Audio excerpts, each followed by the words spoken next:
Assalamualaikum warahmatullahi wabarakatuh. Alhamdulillah alladzi bi ni'matihi tatimmus shalihat wa bi syukrihi tazidul barakat.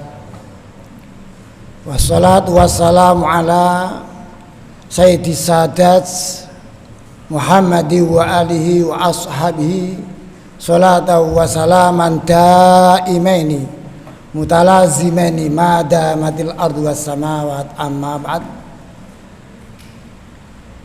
Hadirin wal hadirat jamaah salat isya tarawih witir yang dimuliakan Allah.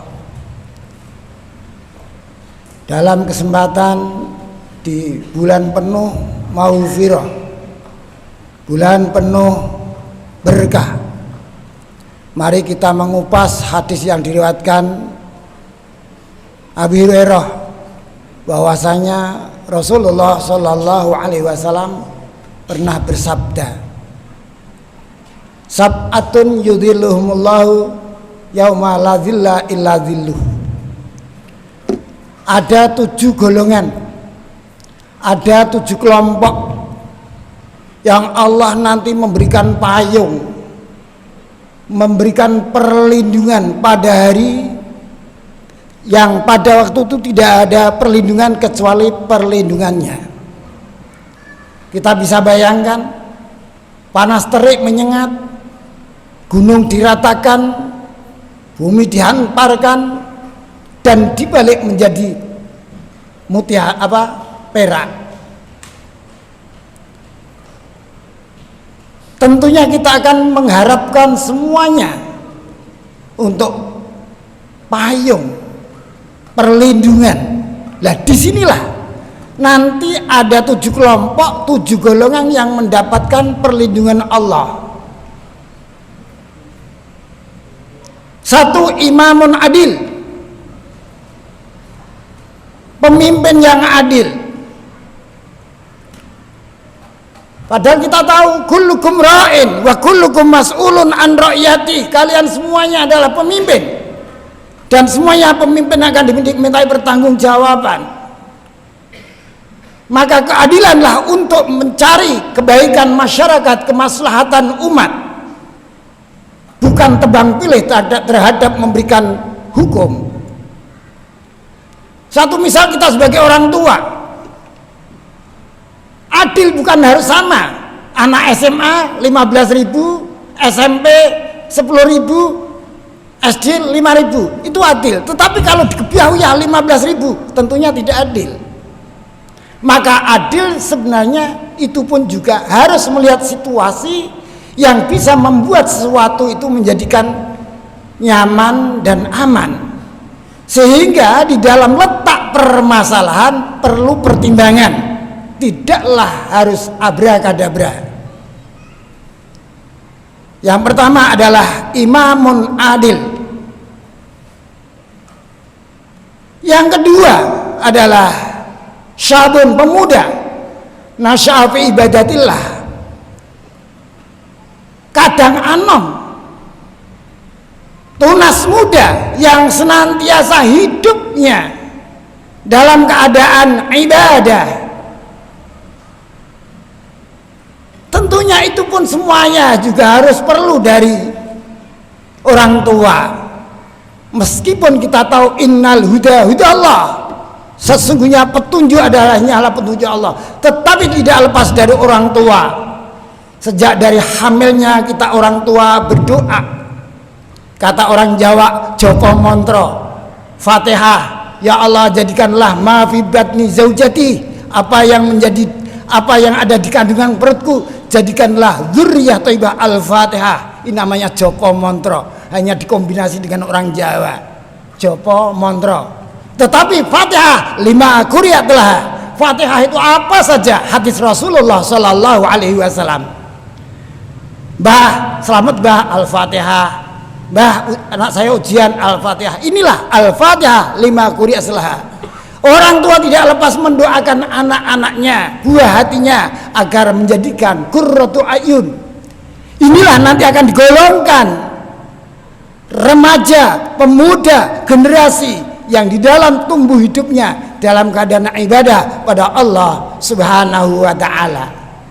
Apakah ibadah terus sujud terus? Tidak. Maksudnya apa? Di dalam makarya apapun aktivitasnya selalu lita'abbud. Bismillah, mencari nafkah, litakwiyatil iyal, untuk kekuatan keluarga, untuk jauh dari tamak. Bismillah aku ngajar, nasrul ulum, tugas hidup. Sehingga dalam hidupnya senantiasa ibadah. Maka innamal a'malu binniyah. Ma'asyiral hadirin wal hadirat rahimakumullah. Kemudian yang berikutnya adalah rajulun wa qalbuhu ma'alakun bil masajid. Priyayi manungso kalau di situ memang jelas alaqahnya laki-laki, hatinya selalu ingat dengan masjid. Apa maksudnya? Orang itu akan selalu tergantung pada waktu, maktuban muakkota, waktu yang telah ditentukan, karena sholat waktunya sudah dipaketan dari sana. Inna sholata kanat alal mu'mina kitaban mauquta. Hanya saja karena waktu akan berubah sesuai dengan geseran matahari. Orang yang semacam inilah kerjanya akan selalu zikir, zikru qalbi ilallah, ingatnya hati pada Allah, yakni tergantung pada masjid, karena masjid min sya'airillah, masjid termasuk tanda-tanda kebesaran Allah. Oleh karenanya monggo dalam kehidupan kita hiasi, kalau semacam ini insya Allah nggak ada akan provokasi, nggak akan ada membuat keruh permasalahan, karena orang inilah akan senantiasa membuat suasana kondusif, karena dia akan senantiasa ingat pada Allah. Yang berikutnya, orang bersahabat, kedua orang selalu bertemu, berpisah, bekerja, belajar, apapun karena Allah. Bertemu untuk lita'alum, belajar karena Allah. Berpisah karena lidakwah, untuk masing-masing daerah hijrah karena Allah, bukan karena yang lain, bukan karena syahwat. Karena sekarang ada, bahkan orang Indonesia bahkan akan terkombinasi dengan orang-orang luar negeri. Wong lanang nikah dengan lanang, wedok kumpul wedok, itu syahwat namanya. Ini tidak. Bertemu, berpisah hanyalah karena Allah, karena hanya untuk limaslahati dini, limaslahati bilad, untuk kemaslahatan negara, bukan karena yang lain. Nggak akan bang cindil, bang ciladan karena orang Jawa. Seperti tadi, orang bidak-bidak ke masalah siapapun kena hukum, kena taklif. Ini bertemu, berpisah karena Allah. Yang berikutnya, kita juga ingat bahwa seorang laki-laki mendapatkan rayuan wanita, yang wanita tersebut adalah memiliki tinggi derajatnya, elok wajahnya, ia pun akan tergiur kerupaannya. Akan tetapi setelah ia berpikir mendekatinya, inni akhafullah, sorry, aku hanyalah takut pada Allah. Benar-benar ia menjauh bukan karena permusuhan, tetapi karena aku menjauhi karena Allah, karena belum menjadi milik saya. Inilah laki-laki yang mudah kena rayuan perempuan yang belum menjadi haknya, ia pun tetap menjauhnya. Kenapa sekarang di negeri kita banyak ditimpa oleh musibah? Kalau kita berpikir, Masya Allah, luar biasa, satu dengan yang lain sudah nggak bisa dipilah dan dipilih. Mungkin anak-anak yang bau kencur, lanang wedok bagaikan suami istri yang mereka belum umurnya. Kehidupan tidaklah harus pakai peci ke sana beli apa dan apa, tapi mojok semuanya sudah permainan judi. luar biasa. Kemudian dengan yang lainnya ia menghalalkan sesuatu yang haram. Inilah kemaksiatan. Kalau memang kita bermuhasabah, bukanlah Allah mendolimi pada manusia, tetapi manusia dolim pada perbuatan sendiri. Mereka kufur binikmah, tidaklah syukur dengan apa yang telah dianugerahkan oleh Allah.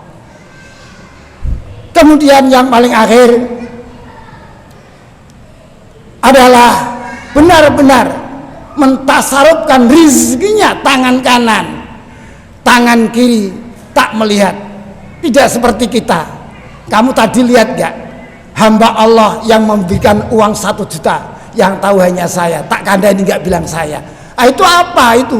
Walau mungkin tadi dengan panitia menyembunyikan namanya, tetapi dengan terang-terangan pada yang lain ia pun menebar namanya yang memberikan harta bendanya. Inilah sebenarnya harus perlu belajar dan belajar. Maka belajar minal mahdi ilaladi, dari Meden Bandulan sampai mati harus kita belajar, karena ilmu makin berkembang, permasalahan makin tambah, dan kita makin cupluk sehingga tidak bisa memberikan solusinya. Oleh karenanya monggo kapanpun dimanapun kita belajar dan belajar mencari guru yang sanadnya sampai Rasulullah Sallallahu Alaihi Wasallam, agar benar-benar kehidupan kita fid dunya hasanah wa fil akhirati hasanah wa qina adzabannar. Amin ya rabbal alamin. Assalamualaikum warahmatullahi wabarakatuh.